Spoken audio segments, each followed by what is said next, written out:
नमस्कार बच्चों, आज मैं लेकर आई हूँ आप सबके बीच हिंदी गुंजन पुस्तिका कक्षा छठी के लिए पाठ संख्या 18, जो कि इस गुंजन हिंदी पाठमाला कक्षा छठी का हमारा अंतिम पाठ है। इसके बाद हम एक्सप्लेनेशन करेंगे। सबसे पहले कविता की एक्सप्लेनेशन मैं करवाऊंगी, फिर पाठों की। ठीक है, तो मुझे लगता है कि आप सभी को बहुत सहायता मिल रही होगी इन वीडियोस से। अगर मिलती है तो प्लीज कमेंट जरूर छोड़ा करो, क्योंकि आपका कमेंट ही मेरे लिए क्या है, बहुत महत्वपूर्ण है, मायने रखता है।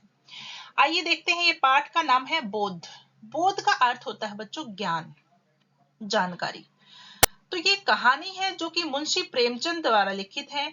और ऐसे में क्या होता है कि वो क्या बताते हैं इस कहानी में कि एक ऐसे अध्यापक के जीवन के बारे में है ये कहानी, जो अपनी निर्धनता यानी कि गरीबी के कारण शिक्षक के कार्य को क्या है, हीन समझने लगते हैं कि ये मैं गरीब हूं तो ये कार्य हीन है, छोटा है।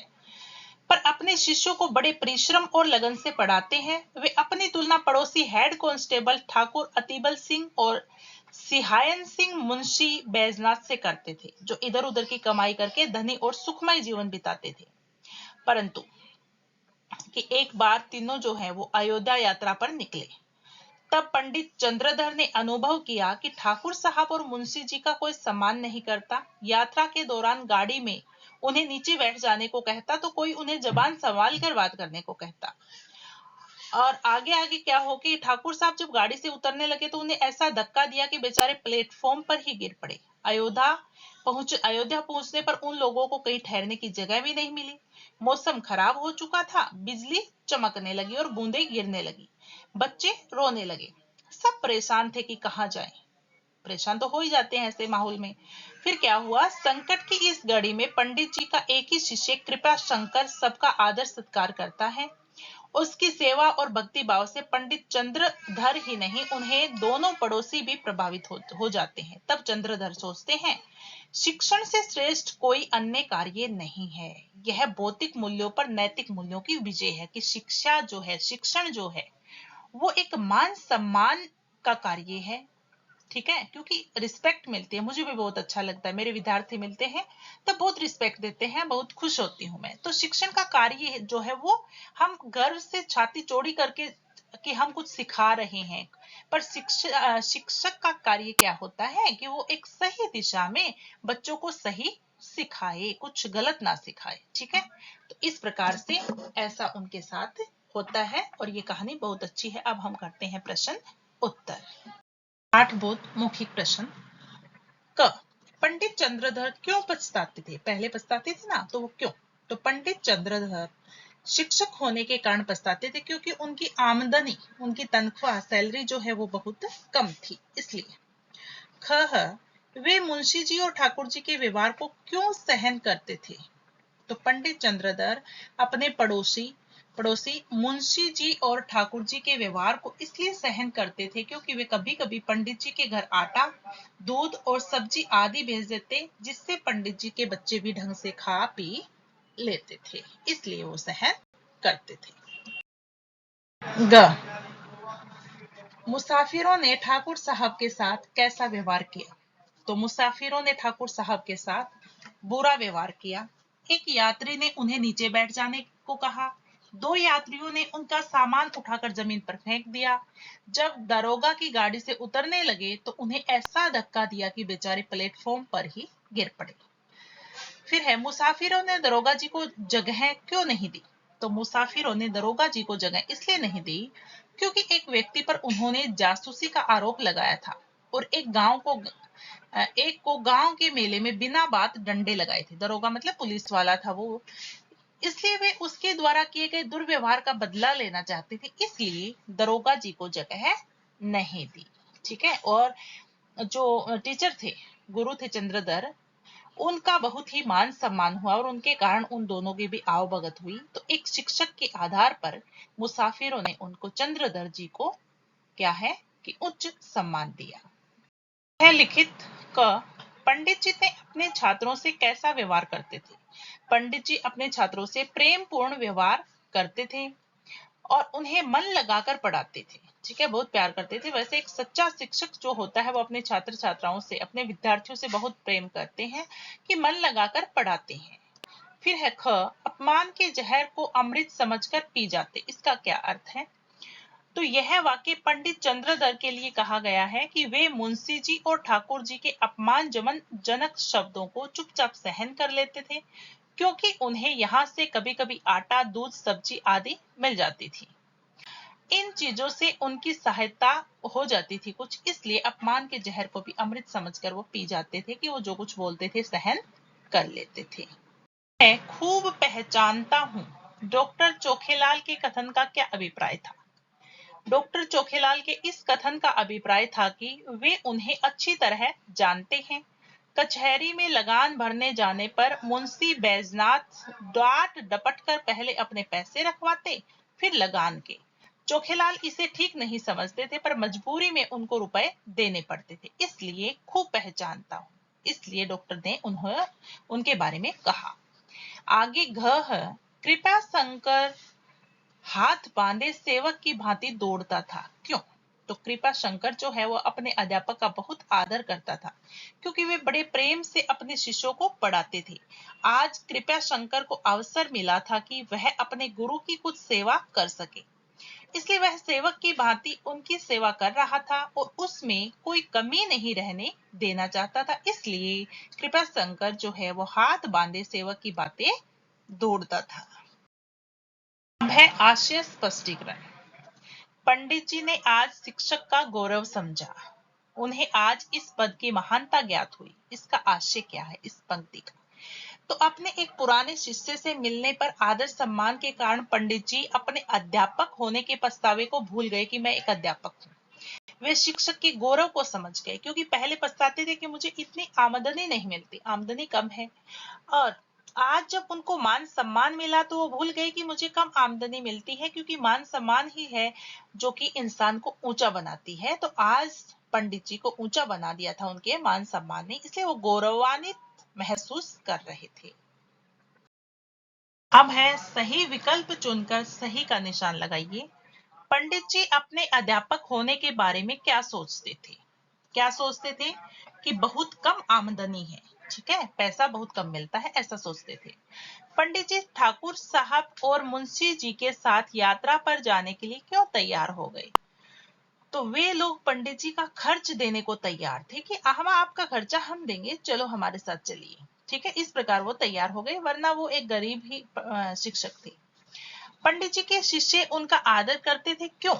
क्योंकि पंडित जी अपना काम खूब मन लगाकर करते थे, यानी कि बच्चों को अगर पढ़ाना होता था तो बहुत ही मन लगाकर पढ़ाते थे, ताकि बच्चों का भविष्य उज्जवल हो सके, इसलिए उनके शिष्य जो है उनका आदर करते थे। आगे है, पंडित जी के शिक्षक के पद की महानता ज्ञात हुई। इसका अर्थ क्या हुआ? तो शिष्य से आदर सत्कार पाकर क्या हुआ कि पंडित जी ने को शिक्षक के पद की महानता ज्ञात हुई। मूल्य परक प्रश्न, रिश्वत लेने वाले और देने वालों में से आप किसे अधिक दोषी मानते हैं? तो बच्चों मेरे विचार से क्या है, रिश्वत लेने और देने वाले दोनों ही बराबर के दोषी हैं, ठीक है, क्योंकि अगर कोई देगा ही नहीं तो फिर लेने वाला क्या करेगा, और कोई लेगा ही नहीं तो देने वाला क्या करेगा, है ना। तो दोनों को बराबर के दोषी है। रिश्वत लेने वाला जिस पद पर कार्य करता है उसे उस कार्य का वेतन दिया जाता है, तनख्वाह मिलती है, अतः उस कार्य को समय पर करना उसका कर्तव्य है। इसके लिए रिश्वत के रूप में अतिरिक्त पैसे की मांग या इच्छा करना अनुचित है। इसी प्रकार रिश्वत देना भी समाज में अनुचित कार्यों को बढ़ावा देता है। यदि कोई हम पर रिश्वत देने का दबाव डाले तो हमें उसकी शिकायत करनी चाहिए। कभी भी हमें किसी को भी रिश्वत नहीं देनी चाहिए, क्योंकि रिश्वत देना और रिश्वत लेना दोनों ही कानूनी अपराध है। और हमारे क्या है, जीवन में यही एक ऐसा कंकर और कांटा बना हुआ है, भ्रष्टाचार जिसको कहते हैं। इसको हमें जड़ से उखाड़ना होगा, तभी ये उखड़ेगा। इसलिए बच्चों कभी भी रिश्वत देने और लेने वालों का साथ नहीं देना, हमें सच्चाई के मार्ग पर चलना है, ताकि हम अपने लिए और अपने देश के लिए एक उज्जवल भविष्य की कामना कर सकें। क्योंकि आपको भी पता है सच्चा मनुष्य सच्चा ही रहता है, कि जब तक हम सच्चाई के रास्ते पर हैं तो हम सीना ठोक कर कह सकते हैं कि हम गलत नहीं हैं। अगर हमने कुछ गलत किया है तो हम नीचे गर्दन करके चलेंगे और कोई कुछ भी बोलता चला जाएगा, हमें सुनना पड़ेगा। तो हम क्यों ना जितनी जिंदगी है गर्व से जी। ठीक है, तो इसलिए हमें कभी भी भ्रष्टाचारी नहीं बनना है, कभी रिश्वत लेना नहीं और कभी भी देना है नहीं, अपने लिए, अपने समाज के लिए, अपने राष्ट्र के लिए। ठीक है, आइए देखते हैं अगला प्रश्न। भाषा ज्ञान स्त्रीलिंग शब्द मुंशी। मुंशी क्या क्या होगा? मुंशियाइन। ध्यान से सुनना है, ये शब्द ऐसे हैं कि पूछ लिए जाते हैं। स्त्रीलिंग शब्द यानी कि जो स्त्री जाति का बोध करवाए। पंडित पंडिताइन, माली मालिन, धोबी धोबिन, अध्यापक अध्यापिका, अभिनेता अभिनेत्री। ठीक है, इस प्रकार से की हो गए हमारे स्त्रीलिंग शब्द। शुद्ध उच्चारण करना है आपको।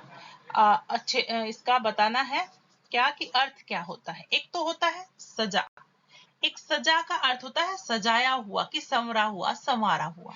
एक होता है सजा। सजा मतलब ज ये होता है कौन सा? उर्दू फारसी वाला ज, तो दंड। ठीक है, एक होता है तेज। तेज होता है चेहरे की कांति कि आपके चेहरे पर तो तेज है। ठीक है, वो होता है चेहरे की कांति। एक होता है तेज। तेज मतलब तीक्ष्ण और बुद्धि वाला यानी कि तीव्र बुद्धि वाला। ठीक है, ये हो गए शुद्ध उच्चारण। अब है यहाँ पर तत्सम, तद्भव, देशज और विदेशी शब्द। तत्सम शब्द होते हैं बच्चों संस्कृत के वो शब्द जो जैसे कि तैसे हिंदी में प्रयोग में लाए जाते हैं। तद्भव होते हैं हिंदी के ही शब्द। ठीक है, देशज होते हैं देशी भाषाओं से, जो स्थानीय बोलियों से हमारे शब्द लिए जाते हैं। विदेशी होते हैं दूसरी भाषाओं से, विदेशी जैसे अंग्रेजी, उर्दू, फारसी, अरबी, ये क्या है? विदेशी शब्द। यहाँ पर देखिए तत्सम, स्पष्ट, सेवक, कष्ट, ये तीनों ही संस्कृत के शब्द हैं और तीनों का प्रयोग हम हिंदी में भी करते हैं, जो का त्यों। फिर है तद्भव, हाथ, मुंह, रात, ये तद्भव हिंदी भाषा के शब्द हैं। फिर है देशज यानी कि देशी, जो हमारी बोलियों से निकल कर आए हैं, जैसे गलीचे, चाकर, रोब, ये क्या है? देशी शब्द हैं। विदेशी कांस्टेबल, प्लेटफॉर्म, इंजन, मशीन, ये सब क्या है? ये सब विदेशी हैं। डॉक्टर। ठीक है, ये हो गए विदेशी शब्द। तो इस प्रकार से हमने तत्सम, तद्भव, देशज और विदेशी के चार चार उदाहरण देखे। यहाँ पर सर्वनाम और सार्वनामिक विशेषण।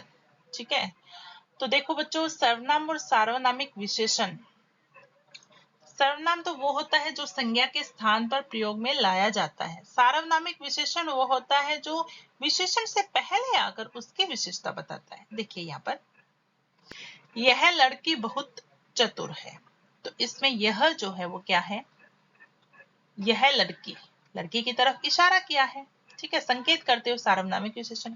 यह काफी कमजोर है, तो इसमें यह जो है क्या है? यह काफी कमजोर है, तो इसमें सार्वनामिक विशेषण है। उस मकान में मेरा भाई रहता है, तो उस और मेरा, इसमें क्या है? दोनों ही सार्वनामिक विशेषण है। सर्वनाम है और जो विशेषण से पहले आकर विशेषता बताते उन्हें कहते हैं सार्वनामिक विशेषण। गीतिका ने मुझे अपनी मिठाई दे दी। ठीक है, तो मुझे और अपनी दोनों ही क्या है? सार्वनामिक विशेषण। वह साइकिल किसकी है? तो वह और कि क्या है यहाँ पर? साइकिल की तरफ क्या है? इशारा किया गया है, तो यहाँ पर सार्वनामिक विशेषण क्या हुआ? वह। की और की का प्रयोग, तो की यानी कि क के छोटे ई की मात्रा लगाते हैं ना, ये की तो दो उपवाक्यों को आपस में जोड़ती है। ठीक है, जैसे आज हम पढ़ेंगे कि महान कैसे बने। ओके, एक वाक्य खत्म होता है और दूसरा जुड़ता है, उसके बीच में जो की का प्रयोग होता है, क के छोटे ई की मात्रा। उसने सोचा कि आज स्कूल ना जाऊं, तो उसने सोचा और आज स्कूल न जाऊं, तो दो वाक्य हैं और दोनों को जोड़ने के लिए की का प्रयोग हुआ, तो क के छोटे ई की मात्रा यानी कि की। फिर शिक्षक ने कहा कि आप लोग मन लगाकर पढ़िए। ठीक है, ये तो हो गया छोटी ई की मात्रा वाली की। आगे है कि अधिकारी वर्ग अपने पद की गरिमा का दुरुपयोग करता है। यमुना के जल की सफाई होनी चाहिए। कृपया शंकर सेवक की भांति तोड़ता था, तो इसमें क के ऊपर थोड़ा जोर दिया जाता है ई की मात्रा में, यानी कि बड़ी ई की मात्रा है। ठीक है, ये बीच में आती है, ये दो शब्दों के बीच में संबंध बताती है। ये की कौन सी है? काके की संबंध कारक है। ठीक है, तो इस प्रकार से हमने की और की के बारे में पढ़ा। अंतिम प्रश्न देखिए, विस्मयादि बोधक शब्द। तो जहां पर भी हम अचंबा आश्चर्य करते हैं वो होते हैं विस्मयादि बोधक शब्द। कि अरे, हट, छी छी, शाबाश, ठीक, बहुत अच्छा, वाह, ये सब क्या है। विस्मयादि बोधक पूर्ण विराम के नीचे थोड़ा बिंदु लगा दिया जाता है, वो विस्मयादि बोधक चिन्ह बन जाता है। देखिए, अरे सुनते हो भैया, मैं आपको बुला रहा हूँ। फिर हट, चल हट यहाँ से, छी छी, कितनी दुर्गंध है, शाबाश, हमें तुम पर गर्व है, ठीक, मैं समय पर आता हूँ। ठीक है, इस प्रकार से जहां पर भी आश्चर्य का भाव हो, दुख का भाव हो, घृणा हो, हर्ष हो, खुशी हो, विस्मय हो, वहां पर हम विस्मयादि बोधक चिन्हों का प्रयोग करते हैं। तो ये कुछ विस्मयादि बोधक शब्द दिए थे, हमने वाक्यों में प्रयोग किए। इस प्रकार से बच्चों ये पाठ जो है वो पूर्ण होता है और इसी के साथ हमारा हिंदी गुंजन के सभी पाठ हमने पूर्ण कर लिए। उम्मीद है आप सब अच्छे से सीख रहे होंगे। अगर कोई डाउट है किसी में भी तो आप मुझसे प्रश्न पूछ सकते हैं कमेंट बॉक्स में लिखकर। तो ये वीडियो सब पूर्ण हो गई है हिंदी गुंजन कक्षा 6 की। अगर कोई चैप्टर का कुछ कंफ्यूजन है तो आप बता देना और अब मैं लेकर आऊंगी आपके लिए एक्सप्लेनेशन। ठीक है, आज के लिए इतना ही। अब हम मिलेंगे नए चैप्टर के साथ। आप सभी का बहुत बहुत धन्यवाद। नमस्कार।